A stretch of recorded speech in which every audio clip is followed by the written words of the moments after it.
Still, 9 people is way too many. Are we all going to get along and play baseball or something? Ever since I was a child, I had harbored a dream to live in a charming house like the ones in picture books and to play with a white dog in the garden. But reality was not so kind. Though I finally acquired a house of my own, when I returned from work, it had transformed, almost like a dormitory. I couldn't forgive what had happened. My name is Janet, a 32-year-old office worker. I had devoted myself to my job and worked hard. However, towards the end of my 20s, my friends started getting married one after another. I even went broke from the expenses at weddings. Gradually, I began to feel a sense of urgency and started to actively seek a partner. Janet, when will you show me grandchildren? My father would ask me the same question every time I visited home. Because of this, I grew reluctant to return, and my visits became less frequent. My mother passed away when I was young, and afterward, I was raised by my father, my brother, and my paternal grandparents. My brother married young and built his own house near our childhood home. He has 2 daughters, who are dear nieces to me. You have 2 adorable grandchildren already, so why do I need to have children? But still, you are. Each time, it turned into an argument. Then one day, my father had a traffic accident. By the time I arrived at the hospital, the situation was already severe, and my always energetic father passed away peacefully while our family watched over him. Dad, there was someone I wanted to introduce to you.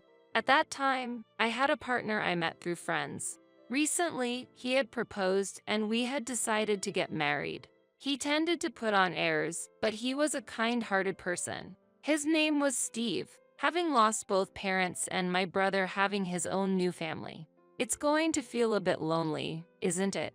After the funeral, back at home, I murmured such thoughts while stroking my cat, Candy. You're not alone, Janet. From now on, I'm your family. Steve, who was beside me, said that, taking my hand gently. He was concerned about me and came to check on me. Let's build a happy family together. I believed I could have ordinary happiness. At that time, I couldn't even imagine what would happen next. Welcome, though it's a bit cramped. We were welcomed by Steve's parents when we visited for me to introduce myself to them. His mother was very active and cheerful. I felt a bit nervous as soon as I entered the room.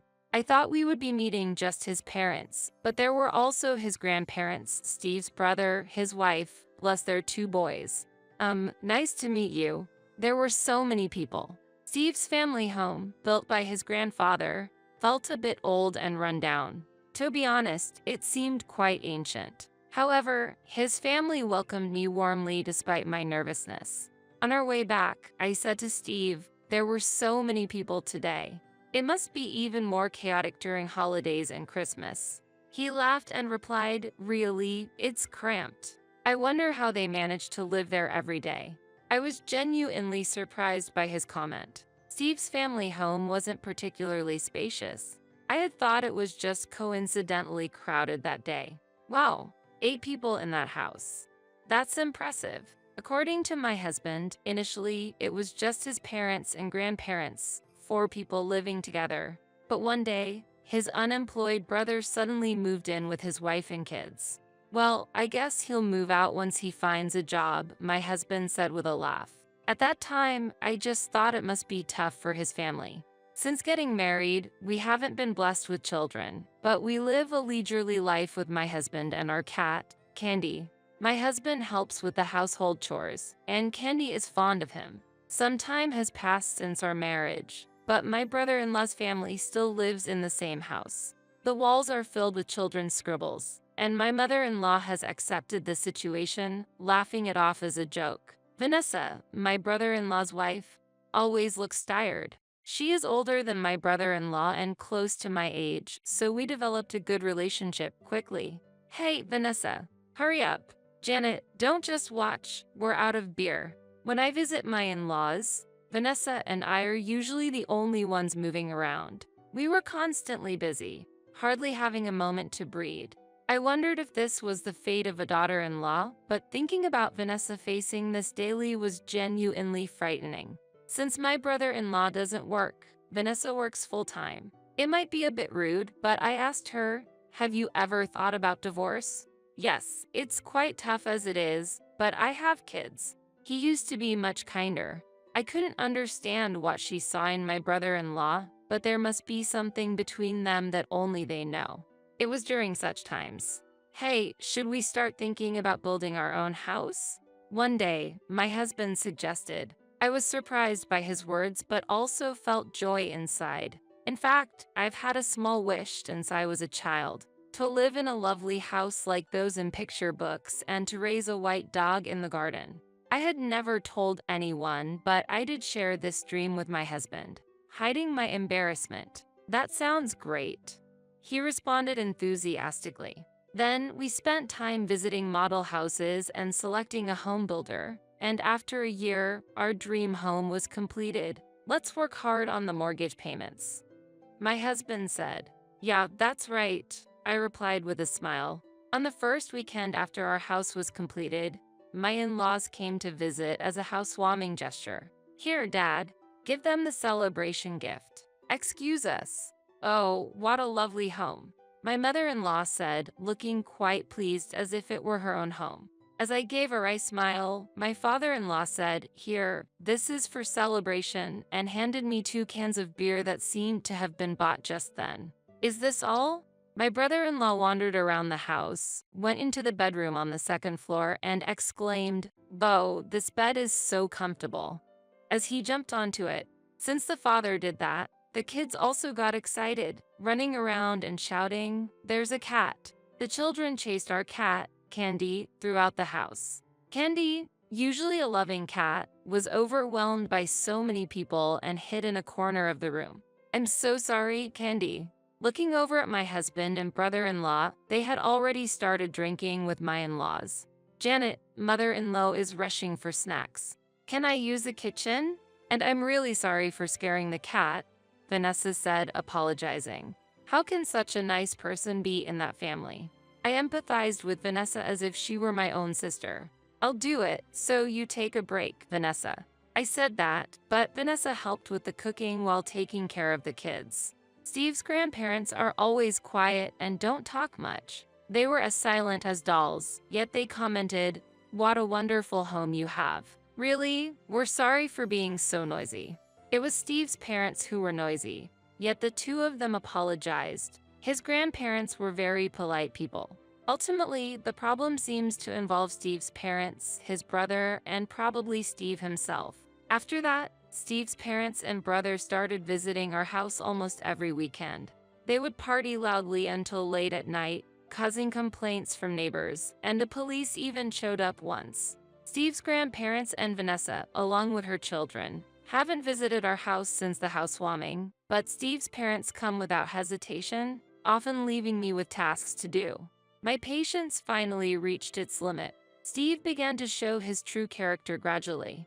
Once, when I was sick with a cold and couldn't cook dinner, I asked Steve, who returned home from work before me, to buy something for dinner on his way back. What Steve brought home was 2 servings of fried chicken. With no appetite, I reflexively said, why fried chicken? I can't eat this right now. Without getting angry, Steve replied, what are you talking about, Janet? You need to eat properly and get better, especially now. If I could eat that, I wouldn't have asked in the first place. I thought to myself. Later, when Steve fell ill, I asked him with a hint of sarcasm, do you want fried chicken? He replied, no, that's obviously not going to work. What are you thinking? He laughed as he said that. In the end, this family is selfish and lacks consideration for others. It's as if they've lost their humanity. They can do as they please now, but there will come a time they'd regret it. I decided that in my heart and smiled slyly. A few days later, it was decided that I had to go on a business trip. On the morning of my departure, I'm off then. I cheerfully said to Steve, is your business trip starting today? Actually, Vanessa is also on a business trip starting today, he mentioned. Really? I had no idea. What a coincidence, I replied, to which he laughed. My parents are in trouble because they don't have anyone to help around the house. Seeing him laugh, I thought to myself, this man is terrible. Days passed busily while I was away, and a major storm hit. I asked Steve about the situation. I'm fine, but the family home had some leaks due to the rain. He responded. I felt resigned thinking about the aging family home. The day I returned home arrived. As I approached my house from the station, I heard loud laughter. I wondered if someone was having a barbecue in their yard. It was so noisy that I thought it might cause complaints from the neighbors. Then I was shocked to realize the loud voices were coming from my own home. Hesitantly, I opened the door to find a multitude of scattered shoes and walls filled with scribbles. Stunned by this unexpected scene, Steve, already drunk, greeted me. Oh, Janet, you're back. Angered by his blatant disregard, I stepped into the living room to find Steve's parents and brother also inebriated, with Vanessa busily preparing snacks for them. Steve's grandparents remained as calm as ever, while the children used the walls as their canvas, happily drawing. There was also an unfamiliar young woman present. There was too much information to process. I couldn't organize my thoughts. What exactly is going on here? I tried to have a calm conversation with Steve, asking him quietly, What? Didn't I tell you? The storm caused a leak in the family home. He replied, I understand that, but why here? According to Steve, the family home was severely affected by the storm, and our house was chosen as the refuge for his family. While Vanessa was on a business trip, Steve, his parents, and his brother discussed the next steps. We all thought it would be great to live here together. Steve proposed proudly. What? I couldn't grasp what he was explaining. While I remained silent, Steve's parents cheerfully said, We're family, and there's enough space, so it's fine. There's no problem, Janet. Sure, the walls are a bit dirty, but that's just the kids doing. My brother-in-law stated nonchalantly. Who is that woman? I asked about the unfamiliar woman relaxing on the sofa. Oh, her? She's a friend of mine and Vanessa. My brother-in-law turned to Vanessa for confirmation, and she smiled kindly, saying, Yes, that's right. She got kicked out of her place, and when she asked for advice, my brother said it was okay for her to stay here. My brother-in-law explained, Nice to meet you. The woman responded, but I was completely lost. In the not-so-large living room, there were 9 adults and 2 children.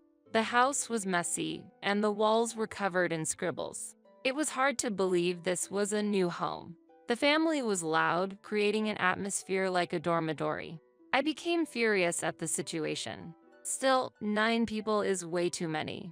Are we all going to get along and play baseball or something? Then, I realized something. Wait, where's Candy? Our beloved cat, Candy, was nowhere to be found. When I asked Steve and the others, everyone claimed they hadn't seen her. As I searched for Candy, my nephew informed me, well, when Grandpa opened the window to smoke outside, Candy just slipped out. My brother-in-law glared at his son, who shared this information, as if he was saying something outrageous. Why would you do that? I've told you to be careful when opening the windows. I said, tears welling up. To that, Steve indifferently replied, Well, if it's about a cat, we can just get a new one. Why are you making such a fuss? If you want a divorce, that's fine by me.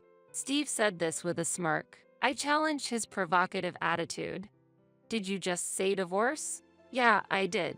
If you're willing to apologize, maybe I'll reconsider, he replied. How he and his family could be so confident, smirking proudly, was beyond me. However, calmly I said, Is that so?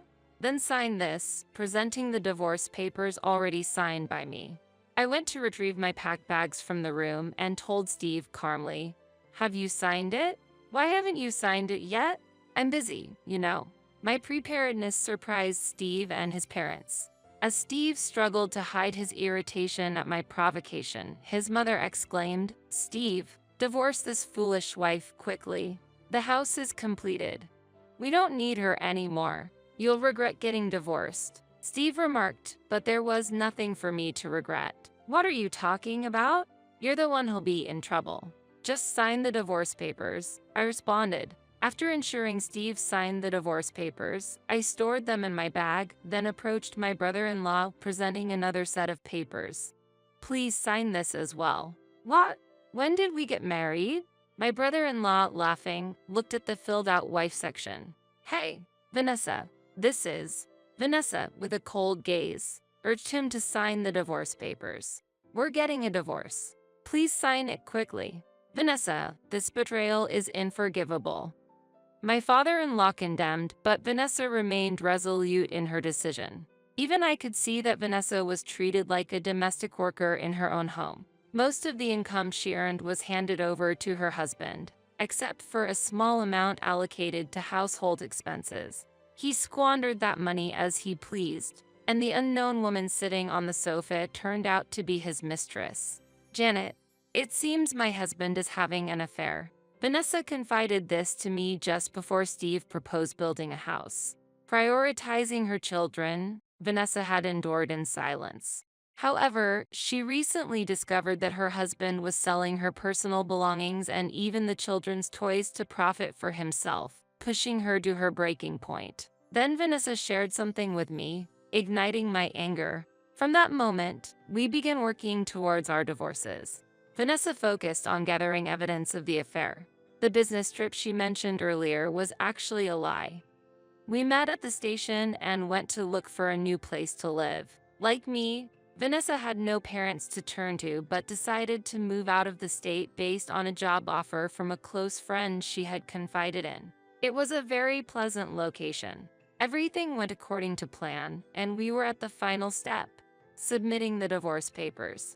I want to take some people out of that miserable place, Vanessa resolved with renewed determination.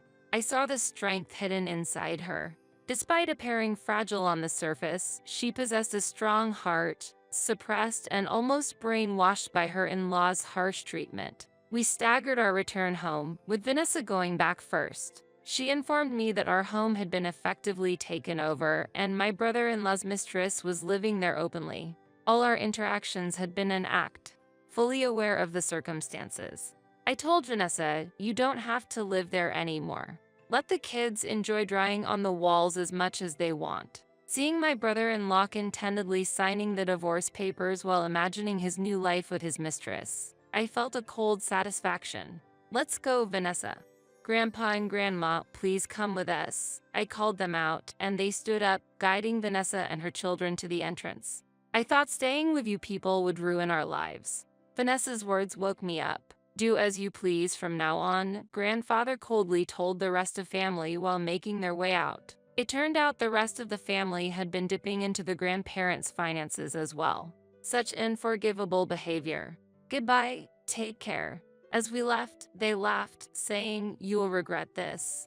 But we ignored them, gathered our belongings, and left the house. Months later, I received a call from my ex-husband. Oh, I forgot to block his number. I had a good idea of what the call was about, but when I answered, a frantic Steve said, Janet, come back. I couldn't help but laugh. Come back? We're strangers now. I replied calmly, only for his mother to snatch the phone. What do you mean? Why aren't you paying the mortgage? Excuse me? I don't understand what you're talking about. I feigned ignorance, and she couldn't hide her irritation. It turned out the mortgage was already in arrears. My ex-husband was claiming I was responsible for the missed payments, which was absurd. While I stayed silent, the mother-in-law ranted nonstop. What's this house?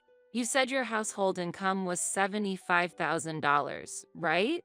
We should have had a much better home. It's so disappointing for a newly built home. They had planned to acquire that house from the beginning. Vanessa had informed me of my husband and in-laws scheming. Indeed. But with your son's annual income of $30,000, the bank wouldn't lend much. If we had taken out the mortgage jointly, maybe we could have built a better house. Hearing this, the mother-in-law shouted, Steve, what's this about? This isn't what we discussed. I could hear my ex-husband and former mother-in-law arguing over the phone.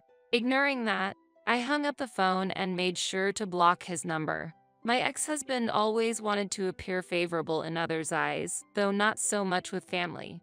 But his desire to be seen positively by outsiders was abnormally strong. When I mentioned building a house, I had already been contemplating divorce. Unbeknownst to my ex-husband, I provoked him by saying, "A friend's husband took out a mortgage by himself. That's impressive, isn't it? Perhaps wanting to make a good impression on the banker, he decided to take out the mortgage himself. It was hard to contain my laughter. He must have been terrified to reveal the truth to his family, but for me, it was a trivial matter. The house that was built disregarded my preferences and was based on my ex-husband's tastes. Hence, I had no attachment to that house. Since my ex-husband didn't cheat, I didn't receive compensation after the divorce. Angered by this fact, I left him with the burden of the mortgage as a form of revenge. I thought he deserved to suffer. Moreover, being able to take Vanessa, whom I considered like a sister, out of that house was my greatest victory. Eventually, the mortgage payments became impossible, and the new house was foreclosed. The interior was covered in graffiti, and the walls were stained yellow from the cigarettes smoked by my former brother-in-law and his mistress.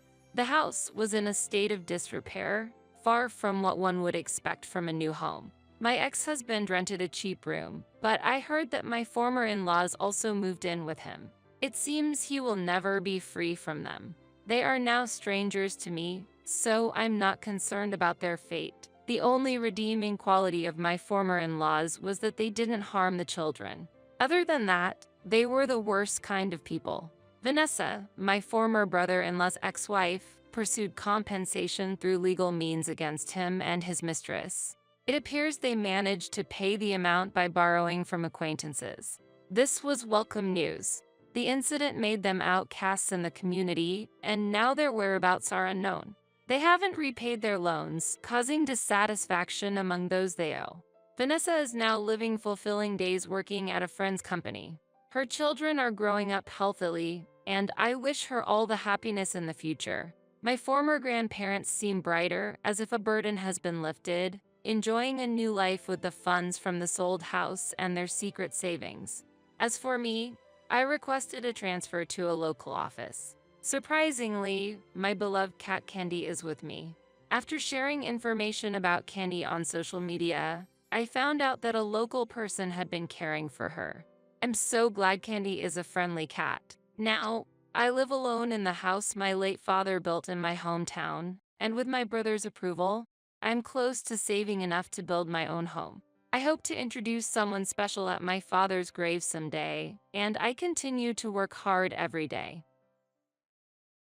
Unemployed dropout, get out. In the midst of a blizzard, my brother and his wife chased me out, barefoot, into the garden. I will never forget this humiliation. Though I possess neither education, health, nor wealth, the one thing I do have is inner strength. One day, I will make them regret this incident. My name is Courtney. I am a 48-year-old who loves nothing more than to soak in the bath after a long day at work. Especially in this slightly chilly season, a bath feels absolutely divine. Such leisure and enjoyment were things the old me could never afford. In my mid-20s, my brother Nathan started his own business, focusing on environmental issues by creating accessories and interior goods from recycled plastics, driftwood, and sea glass. With hardly any competition, his business was a roaring success, just as he had planned. However, as his company grew, his character seemed to diminish in proportion. Despite having money, he became increasingly reluctant to spend it, finding pleasure in watching his earnings accumulate.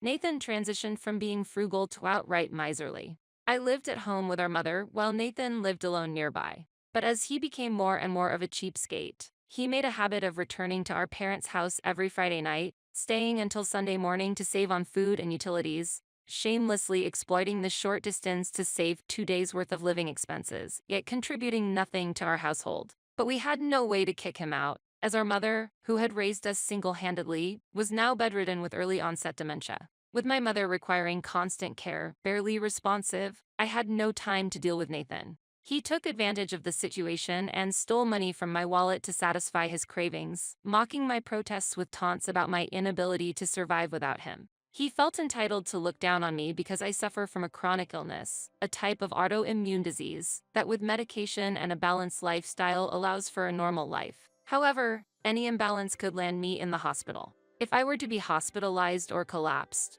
I would have no choice but to rely on my brother. Since falling ill in middle school and constantly being in and out of the hospital, I ended up with only a middle school education.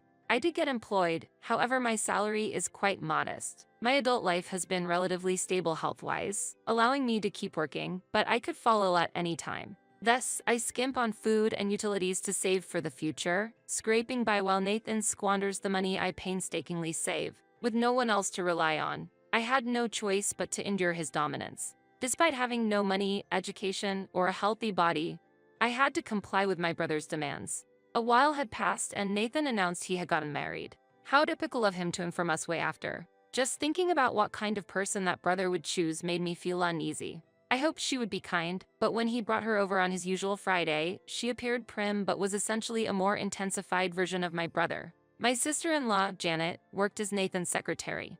As a married couple where both are earning well, one would expect them to be financially independent. Yet, not only did they make their usual weekend visits, they also began coming over 3 times during the week, even when I was not home, using their keys to let themselves in. Previously, they would just eat and leave, but now Janet started bringing their laundry over to save on their water bill, gleefully noting the savings. To top it off, they even had me wash their laundry. When it dried, they would come over again to swap out the clean laundry for their accumulated dirty clothes. It escalated to them taking home toothbrushes I had bought in advance, and sometimes even bringing over a cooler to steal food from the fridge while I was away. It was beyond being miserly. It was theft. I had told the caregiver looking after my mother not to let my brother and his wife in when they visited, but it was considered a family matter, beyond the scope of their services, and they advised resolving it within the family, fearing what might happen if they refused. The home care service I was using was the cheapest in the area, and being disliked by this company would undoubtedly cause problems. Should I change the locks? But then again, I might not be able to rely on my brother in times of trouble. The fear of such a situation arising was too great for me.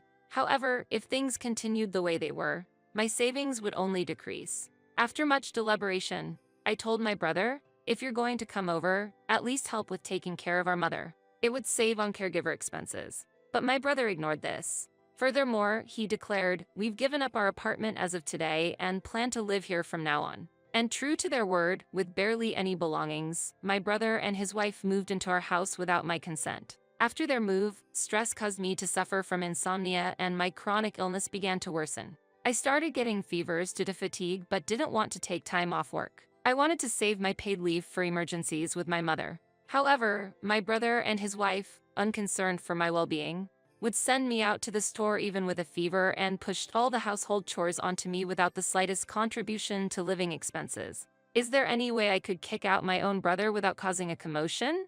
I wondered, naively worrying about such an impossible task. Not long after, my mother passed away. She had developed a complication from a cold and had to be hospitalized. I wasn't able to take care of her at home. I don't remember much after that. The flurry of events and my own poor health had me feverish throughout the mourning period. It might have been due to exhaustion, but eventually my chronic illness worsened, which required me to take a significant amount of steroids for treatment. Though I was able to avoid hospitalization, the medication weakened my immune system, and I was advised to recuperate at home and avoid going out. When I informed my company, they said, "We understand you're going through a tough time, however we would like you to resign." Reason was due to many missed workdays when I had to take care of my mother. Regrettable, but I had no choice. Thus, I began my recovery at home. However, what? Why did you quit your job? You should have just taken a leave of absence. My brother exclaimed angrily. Janet, with a serious expression on her face, added, if you aren't working, who's going to pay for the household expenses? I couldn't take time off. I plan to recover at home for a while. If you two plan to live here, you should contribute to the living expenses. It's not fair for me to keep paying for everything. Upon hearing my words, my brother and his wife exchanged displeased looks. No way. What? My brother, with a serious face, said he didn't want to bear the living expenses, leaving me shocked. We moved in because it saved us money and allowed us to save up. If it doesn't save us money, then it's just a property with an annoying sister attached, right, Janet? That's right. But we don't want to rent an apartment and pay rent again at this point. But this house, since it's quite old, it's much cheaper than renting an apartment. Oh, is that so? How would it be if we started paying the living expenses? Compared to now, practically being free of charge, the burden would indeed increase, but it would still be much cheaper than before. I see. How long will you be unable to work? Needless to say, I was appalled by my brother and his wife's gold calculation of financial matters and Janet's question. An ominous feeling washed over me. For now, I don't know how long it's going to take me to recover. I'll see once I get better. Janet pondered my answer for a while with a hum of contemplation. Hey, Nathan, what if we just take this house for ourselves? If Courtney can't work, we'd have to support her. It would be a loss for us if we had to pay for living expenses and such. Exactly. Courtney is just in the way. You're right. We should just kick out the unemployed dropout, Nathan said, grabbing my clothes and smiling. You can't be serious. Of course I am. It's cheaper if it's just the two of us rather than three. You're in the way. You're the ones who barged into this house. Why should I be the one to leave? You're way too loud. I'll apologize, so just be quiet. Go on, get out. Sorry, Courtney. Despite their apologies, my brother and his wife showed no remorse as they forcibly pushed me from the living room through the large window out to the garden. Goodbye. With a big smirk on their face, they threw my bag packed with belongings while ignoring my pleas to let me back in. They locked the window and drew the curtains, making sure I couldn't see inside. No matter how much I knocked, I was ignored and left outside in the heavy snow, barefoot and without a destination or money in my wallet. It was infuriating to be thrown out despite having paid for living expenses and taking care of our deceased mother. However, I had no desire to live under the same roof as my brother and Janet, who spoke to me in such a manner. When I was kicked out, I had nothing but the clothes I was wearing, so I spent some time resting inside a train station. It was the only place with a roof and lights on at night. During the day, I looked at free job magazines and finally found a live-in part-time job. Considering my weak body, I technically shouldn't be allowed to work. However, I couldn't afford to say no. I decided to work on a farm, hiding my illness. Even though it was a physically demanding job, I had no time to be picky and ended up taking the first live-in job I could find.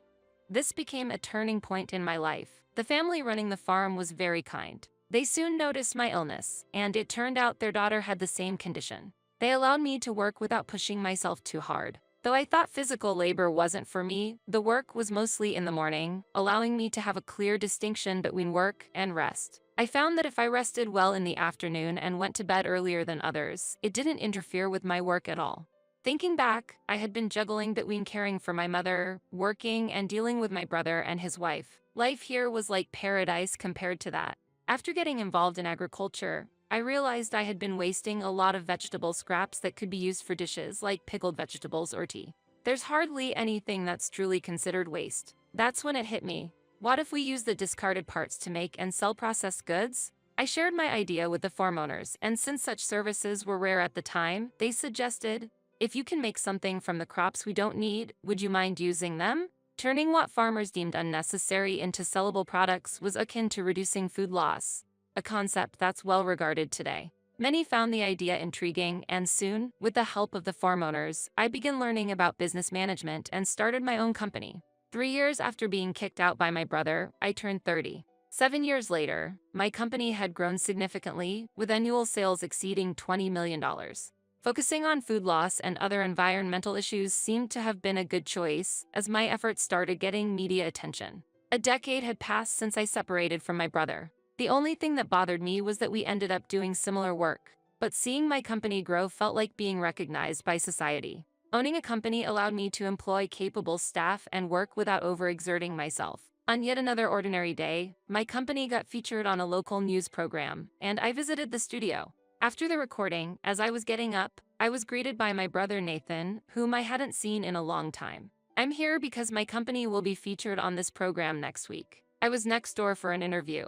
I heard you were coming, so I decided to show my face. You should be grateful, he said with a smug look. Janet, my sister-in-law, was there too. The staff seemed to know about our relationship and suggested, it's surprising to hear your siblings. Having you both on next week's show could be interesting. I didn't expect him to be here and it made me uncomfortable, but it was a good opportunity. Pardon me, but who are you? What? I asked, without a smile and tilting my head seriously. Nathan looked surprised, and the staff were speechless. Have we met somewhere before? Come on, Courtney, stop joking. What are you saying? I lost my memory about 10 years ago due to stress. According to the staff, you're my brother, right? I don't remember anything. Can I confirm a few things? Yeah. You didn't know I had amnesia, even though we're real siblings. Were we not on good terms? We were very close. We even lived together. Nathan hesitantly answered, choosing to lie given the presence of others. How come we are living separately now? It's because I got married. I actually kept a diary. It starts with being kicked out of the house barefoot in heavy snow. What? You're also surprised, it seems? If you know anything, could you please tell me? If we were so close, why was I kicked out in the middle of winter? Was it some kind of incident? No, it's just, apparently, a couple named Nathan and Janet suddenly moved in with me while I was caring for our mother and eventually kicked me out. I asked without showing much expression, pretending to be genuinely inquiring about their names, causing a stir among the staff. The company president and his wife's name are Nathan and Janet, right? Clearly, both my brother and Janet realized they were being talked about and turned pale. After that couple moved in, I seemed to have become stressed and fell ill. I was forced to quit my job and even got kicked out of the house because they said it would increase their burden if I stayed. Quite scary if what's in the diary is true. Plus, I apparently supported them and got no help with living expenses in return, doing all the household chores alone. I wonder who these people are? I don't think I am the type to live with strangers, but I don't remember anything. Maybe you know something? By this point, the staff were looking at my brother and his wife with cold eyes. Some started to think maybe she got amnesia from the shock of being kicked out. It was hard to deny in that situation. Oh well, my brother and Janet stood there not knowing what to do, looking as if they wanted to say something. As I was enjoying their dilemma, the director's voice rang out, "What's going on?" Turning around, I saw the cameraman apologizing repeatedly. The staff quickly approached and informed us. It seems the camera wasn't switched off, and the conversation was broadcasted. Unexpectedly, this turned out to be a fortunate event for me. Nathan was furious, yelling, "What are you doing?" And Janet shouted, "Do something." Seeing their reaction, the staff started saying, "So you did kick out your sister? Wow, that's cruel," and so on. Realizing there was no way out, Nathan, in frustration, exclaimed, "Ah, it's all your fault." "Huh? What did I do?" I asked. "You remember everything, don't you?" Nathan accused. "What do you mean?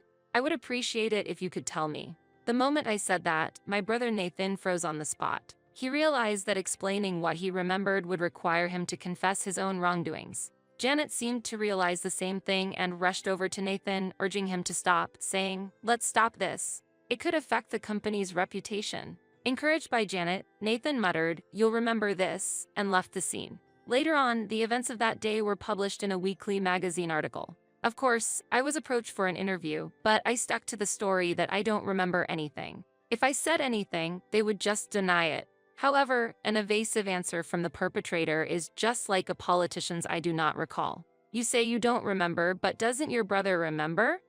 They pressed, and as Nathan continued to give vague responses, his misdeeds were written up as if they were facts. Of course, since it wasn't proven to be the truth, they couldn't explicitly write it out. But to anyone reading, it seemed like, if he's not answering clearly, he probably did it. As a result, Nathan acquired a negative image in the public eye as an evasive manager and prone to cover-ups, which inevitably affected the company's image. Consequently, the company's performance began to decline rapidly. The fame of being a young, handsome CEO vanished into thin air. On my end, I was seen as someone who must have gone through a lot of hardship to achieve success, which naturally led to good business performance. About 2 years later, Nathan resigned as the company's representative. Just having Nathan as the representative was creating a negative image for the company. So he was ousted by the vice president. I heard that a faction of vice presidents within the company wanting to remove Nathan even staged a coup d'etat. The company, struggling with continuous losses, couldn't pay employee salaries and had to reluctantly dip into the savings Nathan had been so reluctant to use.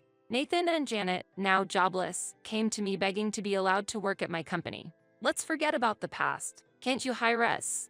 I declined, saying, "I can't remember you nor the past you're asking to forget. Besides, we're currently cutting staff costs, so."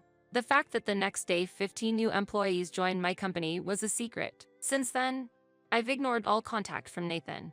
There was a time I couldn't have imagined doing such a thing for fear of being abandoned by my brother. But now, I'm okay.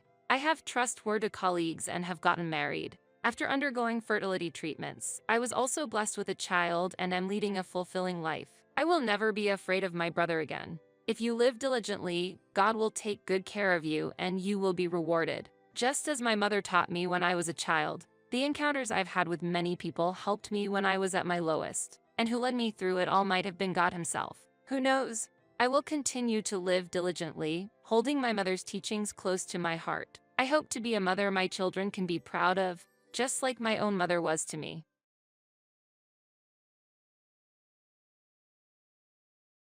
You're an adult. Don't rely on your parents anymore, you parasite. You're only staying in this house because you don't have to pay rent, aren't you?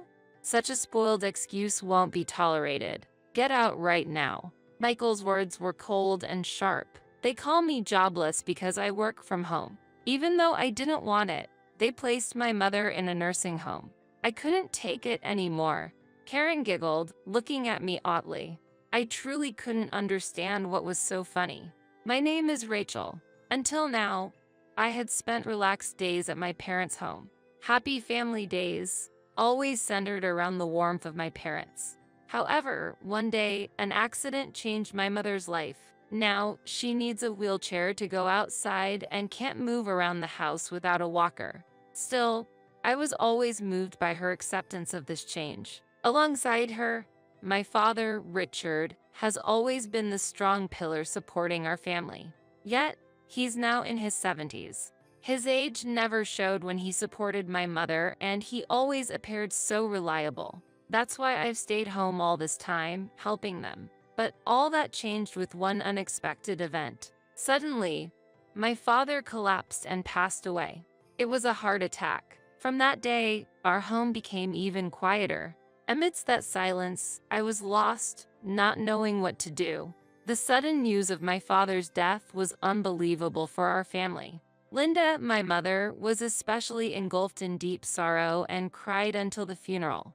Seeing her like that broke my heart. Though I'm the eldest daughter, traditionally, the role of the chief mourner should be taken by the eldest son, Stephen. But he said, let Rachel handle that tedious task, and dodged the responsibility nonchalantly.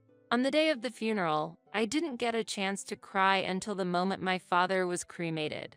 I was too busy with my duties. I couldn't stop my tears from flowing when reality hit me at the crematorium. Seeing me, Lisa, Stephen's wife, remarked coldly, "Aren't you embarrassed, crying so much as an adult?" Michael joined in, saying, "It's pitiful. I wish you'd calm down a bit." Despite being taken aback by their words, I took my mother's wheelchair and spent some quiet moments with her away from the crowd. We held each other's hands and shared memories of my father, his gentle smile, and the days we spent together. As we reminisced, Linda and I decided determinedly, from now on, it's just the two of us. Let's join our strengths and look forward. After the funeral, Michael and Lisa left without saying a word to us. I never imagined they'd leave so early, considering it was our father's funeral. With Dad's sudden passing, something changed within our family.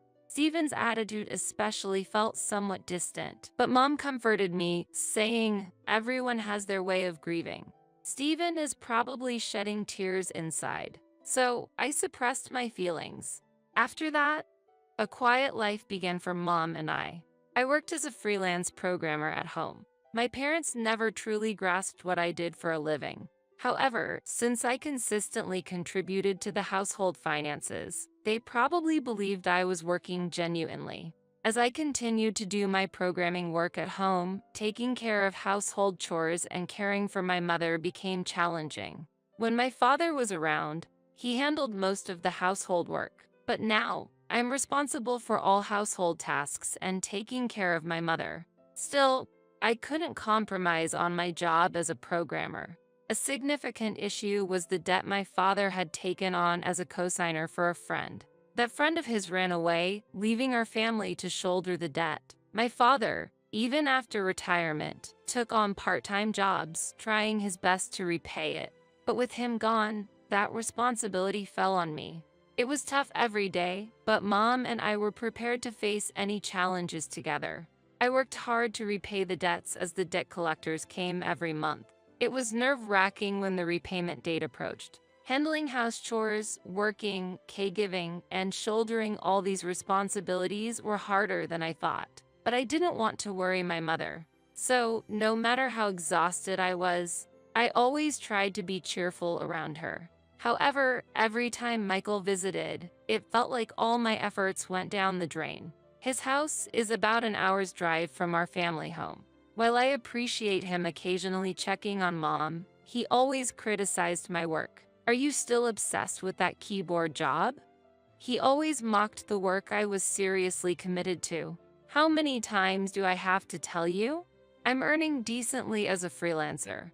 Whether you like it or not, I'm choosing and walking my own path. Freelancing, to be honest, just sounds like you're showing off, doesn't it?"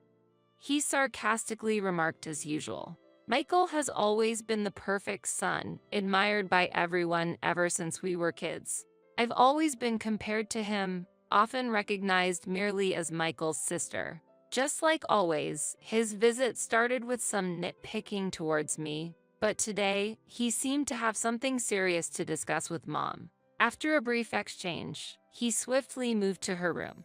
I was a bit curious and discreetly observed what was happening inside. Michael, looking a bit disgruntled, was voicing his concerns about my work. "Isn't it because you've spoiled Rachel that she hasn't taken on a proper job?" His voice was filled with clear dissatisfaction. Our mother, with a look of acceptance, took a deep breath and responded, "I may not know in detail what Rachel is doing, but I believe she's chosen her path and is doing her best. If she's happy with it, that's what matters to me." Michael frowned at her words. "But isn't it your fault that Rachel's always cooped up at home? For Rachel's sake, maybe it's best if you move to a senior home." At that moment, I felt a strong urge to defend my mother and share my determination. I chose to be a freelancer, captivated by the flexible hours and the allure of programming. The time I could spend with my mother and being able to support her were part of that decision. But they weren't the only reasons. I impulsively opened the door and, as I walked toward my mother, I said, "It's not because of you that I chose this path, Mom. I chose this job because it's the right one for me." Linda smiled with gratitude.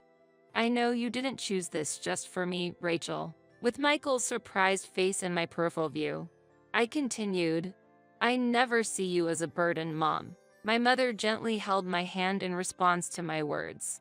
At that moment, I felt our bond has deepened more than ever before. "Rachel, thank you.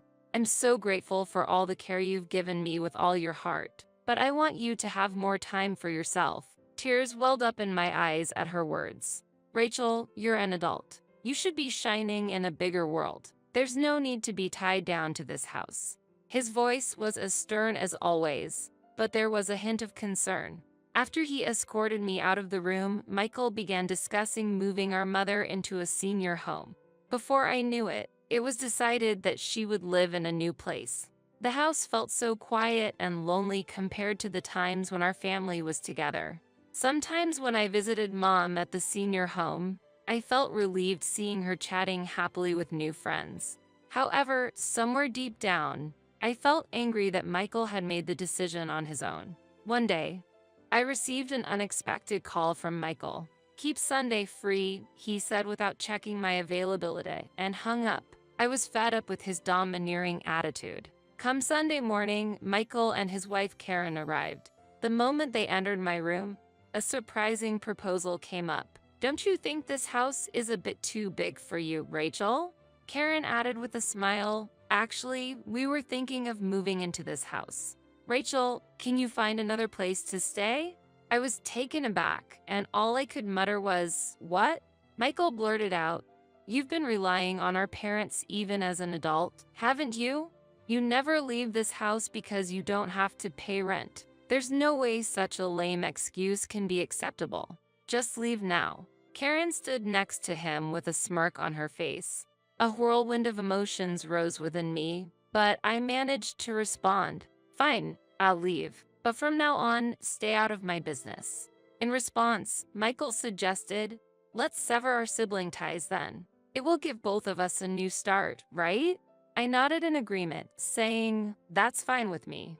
Soon after, I began searching for a new place and quickly found an apartment I liked. Moving was relatively quick since I didn't have much stuff. The new apartment was just right for living alone. It was bright with good ventilation and very comfortable. The pressure I felt in the large house back home gradually faded in this new environment. To my surprise, I quickly began to enjoy this new phase of my life. Even shopping at the nearby small supermarket was fun. This fresh start brought me new discoveries and hope. On a sunny day, a month later, I got an unexpected call from Michael, who had claimed we had severed ties. There was a hint of urgency in his voice. "Rachel, is it true that Dad had accumulated debts?" I realized that I hadn't told Michael about it. For me, the debt issue had become like an everyday thing, and I didn't think it was anything special. "Why didn't you tell me sooner? The entire neighborhood is buzzing with rumors. Karen's too scared to even step outside. How did you manage to keep those intimidating debt collectors quiet?" I responded calmly. "It's quite simple. I was paying back the debt every month." "Really? But the collectors say it's $1,000 a month. How did you manage to pay that?" "Well, it was a bit tight, but my freelance work was going well, so I managed. I had been working hard and supporting both the debt repayment and our household." Michael, on the other hand, had a stable job in a big company but hadn't seen much career growth or salary increase. I had been guessing that my income might be more than his, and it seemed I was right. Michael sounded desperate. "Honestly, $1,000 is a bit too much for me. Can you help me out?" I replied coldly, reminding him of our previous conversation. "We've severed our sibling ties, remember? Discuss with Karen and manage your finances." Without waiting for a response, I hung up. The calls from Michael didn't stop. I had a feeling something major had happened. The next morning, the doorbell rang. Looking through the peephole, I saw Michael and Karen, both looking quite remorseful, holding a gift probably as a token of apology. They had learned my new address from Mom and came over. Without opening the door, I spoke through the intercom. "Why have you come here?" I asked. Tears were evident in Michael's eyes as he said, "I'm really sorry. I have no one else to turn to. Please help me." Karen was also bowing her head in the background. It seemed Michael had made some bad investments and lost a significant amount of money. Their plan was to take over the family home, cut down living expenses, and repay the debt with the inheritance from our father. The whole idea of moving Mom to a nursing home and driving me out of the house was all Michael's plot. But all they found from our father's inheritance was a massive debt. I thought we'd claim the house and pay back the debts with Dad's inheritance. "I had no idea all he left behind was this much debt," he said, his voice choked with emotion. "However, we had decided to cut ties as siblings. Don't you remember? We decided we're not siblings anymore. If you keep bothering me, I'll have to talk to the police," I said coldly, dismissing them both. I could tell from their expressions they were devastated, but what happened to them was none of my business. A while later, during a walk near my old home, I discovered that it was up for sale. Surprised, I spoke to a neighbor who told me about the constant confrontations between Michael, Karen, and the debt collectors. They seemed to have disappeared suddenly, possibly due to their financial troubles. I just hoped they were happy, wherever they were. My life, on the other hand, was fulfilling. The work was busy. There were plenty of delightful events to keep me going, especially the times I went out with friends from the tennis club or the wonderful dates with a special someone I met there. I shared the news with Mom, saying, "Mom, I've met someone." She smiled happily and said, "As long as you're happy, I am too." Her words filled my heart to a brim. I'm looking forward to the future, walking side by side with the person I've chosen to share my life with. My future looks bright.